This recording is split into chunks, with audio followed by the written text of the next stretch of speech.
Hey guys, how's it going? Azrach Collections here and welcome back to my channel. In this video, we're looking at a custom showcase of an action figure. This is the Batman from the Dark Knight Returns series, and this is the Triumphant Batman. This is a custom Batman action figure that is made to look like Triumphant Batman with some details kind of not correct, especially with the chest logo. Triumphant Batman had like the big bat chest instead of the oval symbol, but we still made a custom that is really cool and I wanted to showcase that with you. This Batman is post his brutal victory over the mutant leader. Batman is battered, bruised, but ultimately still standing.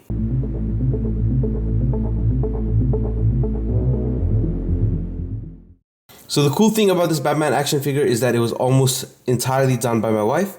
The backstory is that this action figure was in a box for quite a while, for the past few years.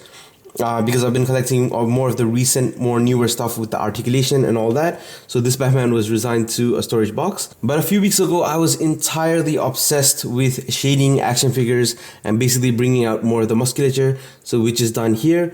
It was all done by my wife. So I was really obsessed with shading action figures and I shared that idea with my wife and she really jumped on it and she asked for an old action figure that she could basically customize and go ham on.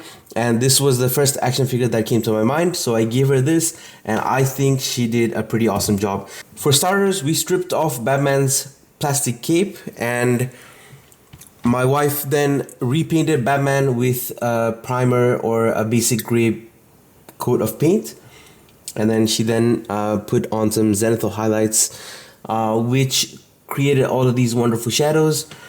And that's basically what we were going to do initially. But my wife then said, oh, since we've already come this far, maybe we can add more to this action figure. Then we did some research on Google and she found the image of Triumphant Batman that is basically post his victory with the mutant leader.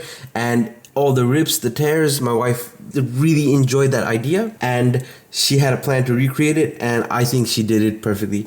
My wife then added all of these amazing ripped details here for the Batman fabric, and all of these rips were made with AV's epoxy clay, which is an air dry clay when you mix part A and B. All the rips then were filled with skin paint, which are from Vallejo. Yeah, I think she mixed a bunch of paints just to get like the correct skin tone, but all of these skin tones are from Vallejo. Once she put all the skin tones in there, we then painted the fabric rips back to being gray because Abe's epoxy dries as white. So we had to then paint this again. And I think she did a really good job matching the paint. Once it was painted, we then added in more bloody kind of details. We added in details to the boots where there's more mud and different things happening. So Batman looks like he's been through hell. The last thing I did was cut this fabric into this cape shape and add some wiring to it. So it is done pretty neatly. It's a new technique I learned over on Ink Drop Customs channel. So thank you so much for Ink Drop Customs for showing me how to do good capes. But after that, my wife basically tore all of the cape to give it more depth and realism. And she also painted a lot of browns and reds and grays just to make it look more worn. And my absolute favorite thing about this action figure, if you can look right into his eyes, is the black outline right around the eyes. And that is done so precisely, made to look and mimic the comics so well. I'm really, really impressed by how good that looks and how well my wife has done that. So a huge shout out to my wife. This is an awesome action figure and the eyes just look incredible. So in my opinion, I think that this is a really, really awesome action figure and one of the best pieces that I have for display at the moment, especially because my wife made it and I have a lot of sentimental value attached to it. But the action figure was pretty plain and basic without much articulation, but it still looked nice on a shelf.